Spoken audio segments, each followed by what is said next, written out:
Back with another episode of Pottawattamie County Roots. Hi, I'm Todd Studer. It's the buzz around town right now that the Council Bluffs PRCA Rodeo is scheduled for March 20th and 21st. It's going to be at the Mid-America Center, and one of our local favorite rodeo men is going to be back in action again. Joe Busch from Neola is a steer wrestler, and he's going to be competing, and he's coming into the studio today to talk about the Council Bluffs PRCA Rodeo. And also, here's something exciting. Joe brought his dad, and Bill Busch, kind of rodeo royalty around Iowa. He was from Council Bluffs, a lot of success back in the 70s, and he's going to be here as well to talk about his history in the rodeo. And this is a really, really fun interview, and I'm looking forward to bringing it to you. The gentleman, Joe Busch, and his dad, Bill Busch, in studio today on Pottawattamie County Roots. And if you have not experienced the Council Bluffs PRCA Rodeo at the Mid-America Center, really put March 20th and 21st on your calendar, because doors open at 6:30, rodeo kicking off at 7:30, and once it starts, it is non-stop action. It is a PRCA sanctioned competition, which means you are seeing legitimate high-level rodeo athletes right here in Council Bluffs. You've got bareback riding, bull riding, team roping. It's the whole deal. And the stellar trick riding cowgirls are performing both nights. Friday's kids' night, so children under 12 get in free with a paid general admission adult, which makes this a great family night out. Tickets start at just $20. So grab yours at councilbluffsprcarodeo.com. And how about it? Let's pack the Mid-America Center. Primrose Retirement Community in Council Bluffs believes home should be a place of comfort, connection, and care. And from personalized support to engaging daily activities, everything they do is designed to help residents live fully and confidently. At Primrose, that's their priority, to put the quality of their residents' care and daily needs at the top of their list each day and every day. So it's not just about where you live, it's about how you live. Learn more at primroseretirement.com. Contact Jamie Busch at Primrose to discover a place that truly puts people first. And here on Pottawattamie County Roots, we explore the places that make our region home and the people who keep them connected. That is why we are proud to feature Marnie Elkhorn Communications, your local communications provider serving Marnie, Elkhorn, Walnut, Avoca, and other Southwest Iowa towns with high-speed fiber internet, reliable phone service, and TV options that are built for rural living. With real local support and unlimited data plans, you get speeds up to 1 gig to work, stream, and stay in touch with family and neighbors. Visit metc.net to learn more and get connected today. The Council Bluffs PRCA Rodeo coming up March 20th and 21st. And if we're going to talk rodeo, we should probably get the local guys who know a little bit about it. In studio today, we have Joe Busch. He is going to be competing in the rodeo, and he brought some royalty with him. This is his dad, Bill, and we're going to talk with both of you gentlemen today. Thank you so much for being here. Yep, thanks for having us. Thanks for having us.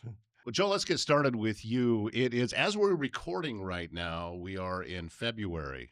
When was your last competition? When was the last time you were out? It's been a little while. Last rodeo I went to was just not too far, just across the river in Omaha at the River City Roundup Rodeo, and that was back in September. So it's been a few months. It's been a little bit of time. I actually got to see you compete the last time the PRCA Rodeo came to Council Bluffs, and you were the first one out. Yep. On the steer wrestling. And listen, I'm a novice when it comes to rodeo, but what I saw was pretty impressive. And if I remember, you finished in the money that weekend, did you? Yeah, I got lucky there, and it's what they always say, luck of the draw. And I got to be first guy out, which isn't always the greatest thing, but it's not always the worst. And I just went with a lot of the knowledge I've learned over the years and learned from my dad of how far to see that steer out, and just went with it because I was kind of going on the unknown. I hadn't watched anyone else go, and I got lucky. I got out, but like they say, like a bandit.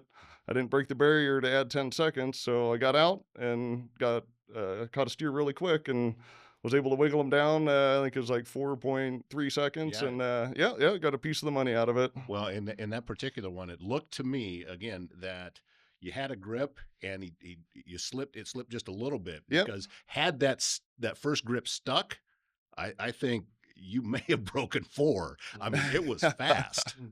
Yeah, yeah, that would have been nice, but I was pretty happy with how it ended Yeah. up for me. It'd been a while since I went to the paycheck window, and so I was grateful for that one. I ordinarily, in an interview like this, I would ask you where your passion for rodeo came from. I don't have to ask that question. Yeah. He's sitting next to you. Absolutely. Yep. Well, tell us a little bit about your history, Bill, with the rodeo. How far back? Because obviously we've got a sign back over here that is a lot of your history, and we're going to talk about that in a minute. But when did you first start competing? Well, when I was 11, my dad took me to Sydney Rodeo. I watched a guy on a big buckskin horse go out and rope a calf, and it struck me like lightning. That's what I want to do. How did your dad feel about that when you told it? When you told him? I didn't tell him. I needed to. Wanted to get a horse, so Okay. he bought me a pony, and we broke it. And then next got a little bit bigger horse, and then I like 14. My neighbor Paul Callahan and his son, they rope calves, and they I went over to them. They kind of helped me get started roping, and Going back that far, you have your career. You saw quite a bit of success. You were actually competing at a pretty high level. when I was like 16, as soon as I got my driver's license, I was going to amateur rodeos. They call it ERA. It's Missouri, Iowa. Mhm. Run. Then I went to them, and then Uncle Sam got me for 2 years. right at my peak. I was Right. like 18, and I joined the PRCA, and Well, and before we jump, let me just ask you real quickly. What branch did you serve in? well, the Army and MPs. You were an Army and you were an MP Yeah. back then. Well, listen, thank you very much Oh, for your service. I know you probably hear that a lot, but truly, we do a lot of things around here at the studio for the veterans, and we're very appreciative of your service during that time. And I know that it means a lot to all of us to have you here and to be able to sit here and do this with us tonight. Can we talk a little bit about this picture that we're looking at up here? Because there's a lot of history. I mean, that's you doing the steer wrestling, right? that's probably when I got back from the Army, and I was like maybe 21 or 22, and I think that was the first year I went to Cheyenne, and that's where they let them out 30 foot before you can even take a start, and Uh-huh. you're on them. How far would you say?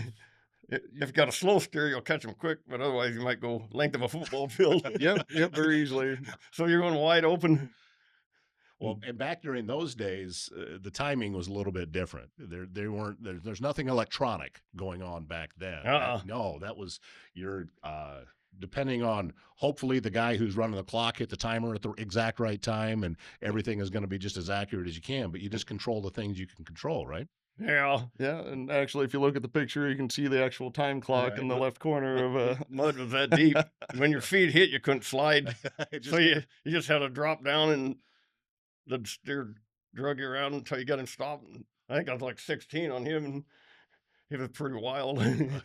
So what would be a good time during back when that was going on and the rules being different and everything looking different? What would be a good time that a cowboy could expect? Like at Cheyenne, Yeah. like a 7 or 8. If you yeah, that'd be pretty awesome time. There's always going to be a few steers in there that don't run real hard, and you catch them quick. It's a Right. luck of the draw, kind of. Yeah, that's a lot of it, isn't Yeah. it? That I mean, obviously you still have to do your part, but it's things that you can't control. So, whatever it is, and you just go out and do your best. Yeah. If you get a steer that ain't too good, you just do what you can. Maybe you'll place. Yeah. And if it's an average, it'll keep you in the average. You get one good steer and one bad steer or medium steer, and you can still get average money then. So you always want to use whatever you got the best you can. Right, exactly. What are we looking at in this picture here, Bill? I was at the Slack in Denver. I remember I got off the left. Everybody gets off the right now, Uh-huh. but that calf was so big, I thought it'd help the horse if I got off the left and went under the rope. So I was getting ready to duck under the rope. And Was that planned from the beginning on that run, or was that a last-second decision? I'd already planned on it. Yeah, you just planned on it the whole way that was going to happen. That is really a great action shot that I'm sure that all of these things that you've had put together here just have to bring back a ton of memories for you. Oh yeah, Lori found these pictures from the photographer for me, and she he mailed them to us. So I got to thank her for finding these. My daughter Lori. This is this directly from the NFR in Oklahoma City? I'm assuming that it is, that you wore this back then. Yeah, that was the number they gave you. That was the number you had. And 35, I think. Well, the amount of money, they went by the amount of money you won. And between the roping and dogging, I'd about like 35. You were about 35th out of all the Cowboys that were there in the money. That was where you were at that year. What are some of your memories from Oklahoma City in '76? When you see this, what comes to your mind? Well, just mainly the work it took to get there. Oh, that's fair. I didn't have any luck there. It wasn't a great event for you. It just, and my dad had got sick with cancer, and I didn't know it at the time. He didn't want me to know, so he got sick the day I left, and they kept it quiet till I got home. But I knew something was wrong, and it wasn't probably a lot on my mind there, and so things just didn't go right. Kind of bittersweet. Yeah, that everything about that. I mean, I'm sure that you were excited to be able to qualify, but at the same time, all of that going on. So a lot of mixed emotions when it comes to that kind of thing. Yeah. Well, tell me a little bit about life now as you get to sit in the stands and watch your son out there. What is that experience like for you? I guess probably more nervous than they are. That's about all you can say. Well, at that point, here's what I'm imagining. You're sitting there knowing exactly what he's got to go through and what's going through his mind. You're kind of taking on all of that and you're feeling all of that. Well, there's nothing you can do. There's no place to go with it then, with all of the adrenaline as you're getting ready to do it and getting ready to watch Joe get out there. You just have to sit and hope at that point. Yeah. I was more nervous back when Joe started bulldogging. That was in the high school rodeos, and he was just learning the first time you get down on a steer. That's pretty memorable. Speaking of first and all that, was we didn't have our own steer wrestling horse, and I still don't. I rely a lot on my buddies and traveling partners to help me out, to get mounted for a steer wrestling horse. But starting out, I think I was 16 years old, and Albia, Iowa was a high school rodeo, and we I really wanted to start steer wrestling, but it was just, you had to jump in at some point, and we had a pretty good friend that said he would let me hop on his horse, and my dad, we were both really nervous, and he went over all the scenarios and explained it, and we set up the hay bales at our own arena, and I practiced jumping off our horse, but hadn't actually jumped off on a steer. And I remember my dad telling me, he's like, he really wished he could just transfer all his knowledge to me, but he just had to sit back and watch, and it's one of those things, learn by doing. And that's caught my first steer at LB, Iowa, and I was probably 130, 140 pounds. And so when I caught his horns, all you seen were my boots go straight up in the air and land in the front and run around with the steer for about 30 seconds. But I caught my first steer, and that got me hooked. Did you get him down? No, nope. He was a little bit bigger than I could handle, and he wrestled with him for about 30 seconds, and he's like, I had enough of you, kid, and he flung me off. And yeah. What was the conversation like afterwards? I just remember walking back to the chutes, and my dad, he had actually pushed my steer, and walked back to him, and I told him I was hooked. So, it wasn't perfect, but it was exciting. Yeah, that first jump is always an important one. When did you realize that, hey, this is something I want to stick with for quite a while? I mean, you're 16. So at that point, you might think so, but as you get older, then you start looking at things with different eyes. So where were you at, do you think, in your career when you said, you know what, I just want to stick with this? Yeah, it's just like any other sport, especially starting out, but there's a lot of ups and downs where, and that, describes rodeo very well too, because you'll have some where everything goes pretty decent and, you do good enough to get a check or get some points at the high school rodeo. And then you're gonna have some where you just fall on your face and eat dirt. And so it's the ups and the downs and the bruises and the scratches. But if you can slowly see yourself improving and learning, and then you can get back in those tough situations and still do better, it gives you that fuel to keep on going and like, I'm not going to make that mistake this time. I'm going to try harder. And yeah, and that's just slowly through the years was able to kind of keep going, went all through high school rodeos. And uh, yeah, my senior year, it's based on points in the high school rodeos. And so the better you place, the more points you get. And I didn't do so good my sophomore year when I first started. Junior year, I did a little bit better. And then senior year, started to catch almost just about every rodeo. I was catching quite a few steers, and so I was able to rack up points and made it out, I think, third place. And they take the top four, but I made it in third place for Iowa. So I was able to make my trip out to nationals, the Iowa or the National High School Rodeo Finals, and they had that in Springfield, Illinois that year. And so, yeah, that's what made my trip out there. And uh, yeah, that helped me kind of take the next step of, are you going to keep doing this after high school, or was that it? And yeah, it's just got me hooked and kept on doing it. Well, as you are talking about that, Joe, what I'm hearing in my head is lessons that apply across the board. It doesn't matter what you're doing in life. What you just described there, that's how you do it. You take your licks, you understand that not everything's going to go great, and you make improvements where you can, you learn where you can, you get up, you dust yourself off, and you get back to it. There's a lot of life lessons in this sport, is there not? Oh yeah.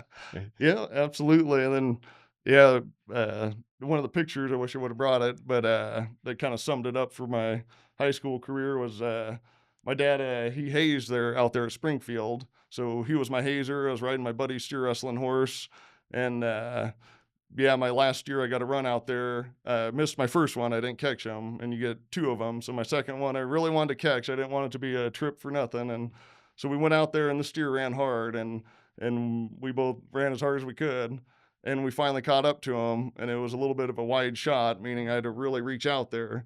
And so when I got a hold of the steer's back, I could feel it getting wider, and the steer's horns were still 2-3 foot away. So I just had to lay it all out there, let go of the saddle horn and commit. And either it was going to happen or it wasn't. So I stretched out, and then right alongside me was my dad hazing, whipping up the hazing horse and stopped that steer from getting too wide. And I caught the steer, and I think it was 5.4 seconds, and didn't win anything out there, but it was yeah, a memorable run for me.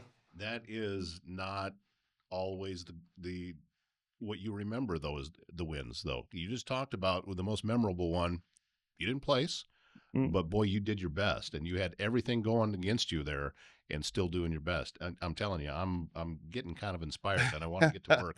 I can't do what you guys do, but it's I'm excited to see you competing again here. Is this going to be your first rodeo of the season? Do you have anything else in between? Yep. For I guess it'd be the 2026 season. Yeah, this would be the first rodeo. They've already had all over the U.S. They've had some, and some that weren't too far away from here. But yeah, they call them the winter rodeos. And so you got Denver, Fort Worth, and then San Antonio, and just the whole slew of them down south. And that's where all the guys that are, going for the career Cowboys, that's where they're at. They're spending their time and trying to earn those big checks at the big rodeos. But yeah, these small ones, circuit rodeos, they pop up. There's not a ton of them in the wintertime this time of year, but there's a few. And so, yeah, if you live close enough to one, yeah, a lot of guys will shake off the rust and the cold, and they want to come out and hit a rodeo. Well, and you brought up a good point too. This is not your day job. Nope. You were out there, you're grinding and with a regular job supporting your family, and this is just a side thing that you do. Feed your soul a little bit. Would that be an accurate statement? Yeah. At this point in my life, it'd be just I'm lucky enough to still be healthy enough to do it, and fortunate enough to have buddies that still help me out and they'll let me ride their horse, and still be able to compete. It definitely feeds that little need of competition that comes about.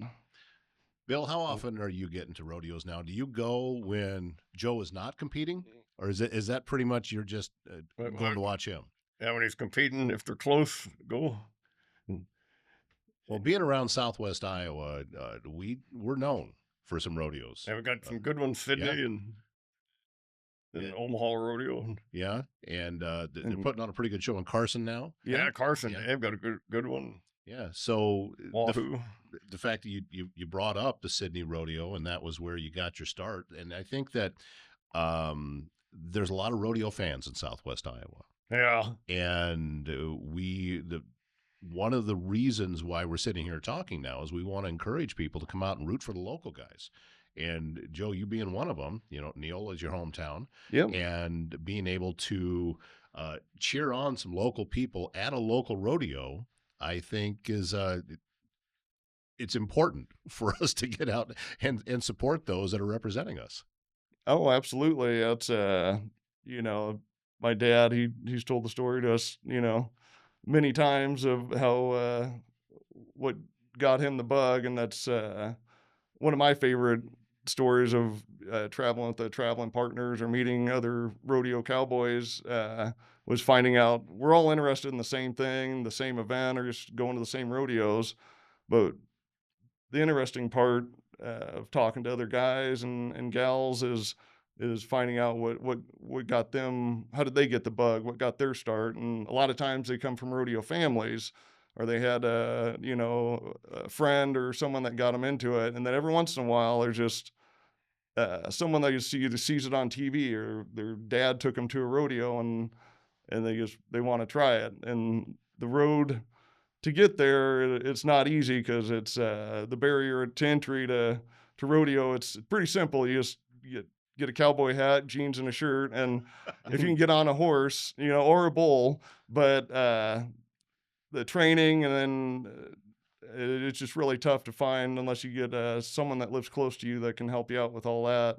But yeah, that's the most interesting part, I think, is finding out from fellow cowboys how they got their start.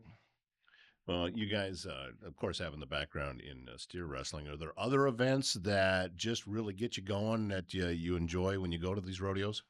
I did calf roping, steer wrestling both. Joe did calf roping and steer wrestling, just like I did. And like any 12, 13-year-old boy, I knew my dad rodeoed, and I wanted to do something with horses. We had ponies and a horse, but I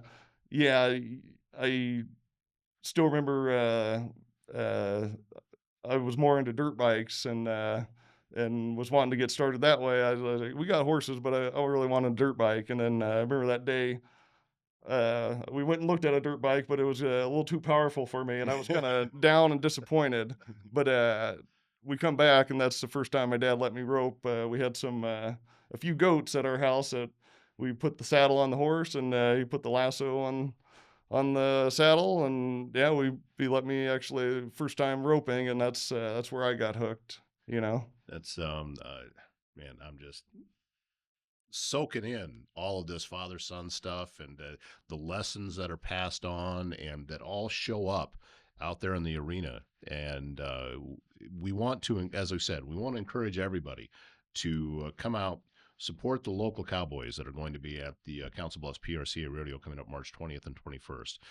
There's a lot of great ticket deals right now, so we encourage you to get on out there, and we'll put a link to where you can get your tickets in the description to this show.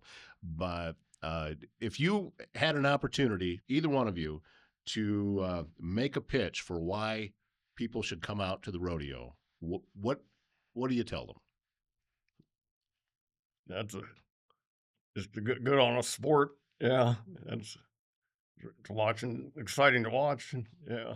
Yeah, it is that. Yeah. Yeah, it's you see American spirit in action. That's there's a reason that it seems like Cowboys always go in different phases where they're popular, then not so popular, and obviously, shows like Yellowstone and other cowboy shows come about, and we're right back there again. Everyone's interested, but it's just the cowboy spirit and the American spirit.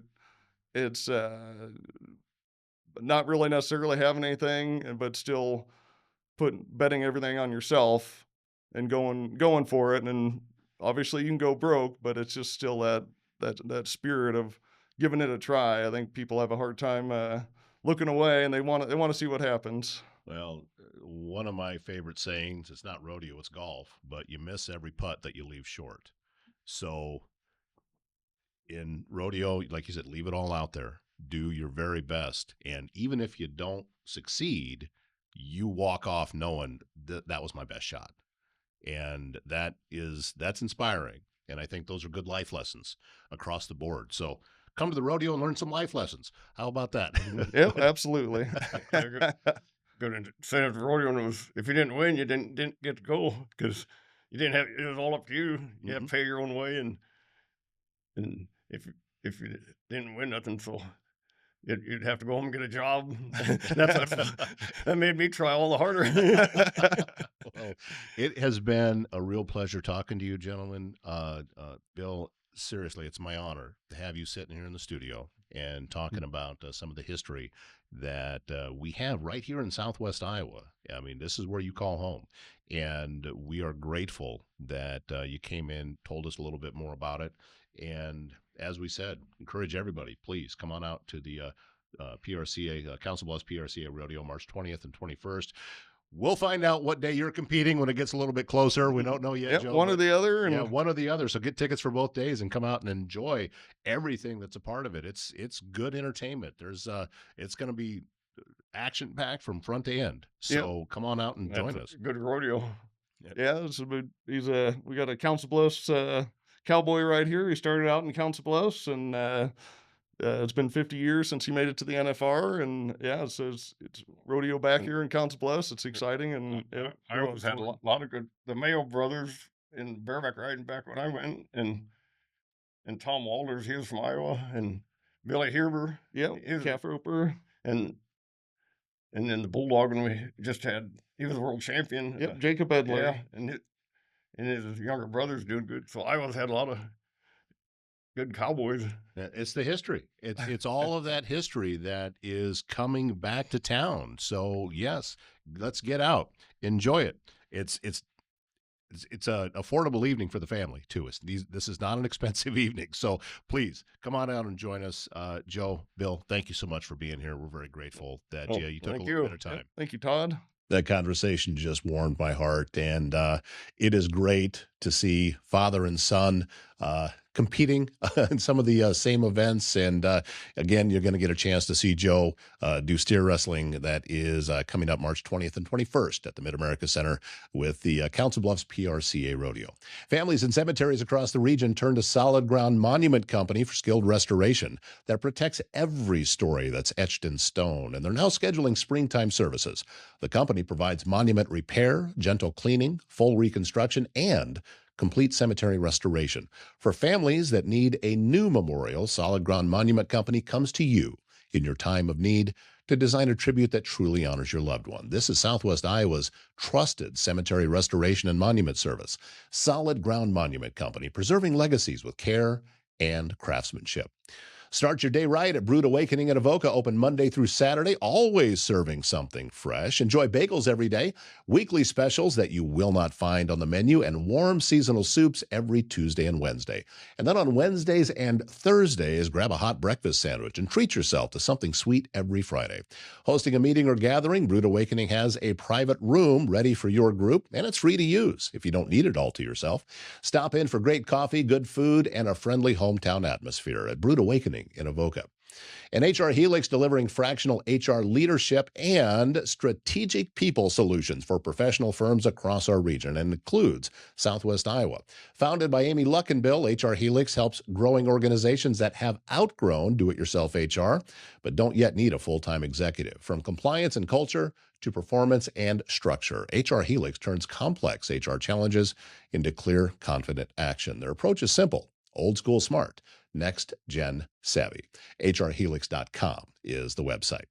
Thank you again to Bill Busch and Joe Busch for joining us today, and we're looking forward to seeing you at the Council Bluffs PRCA Rodeo on March 20th and 21st at the Mid-America Center in Council Bluffs. My name is Todd Studer. Have a great weekend.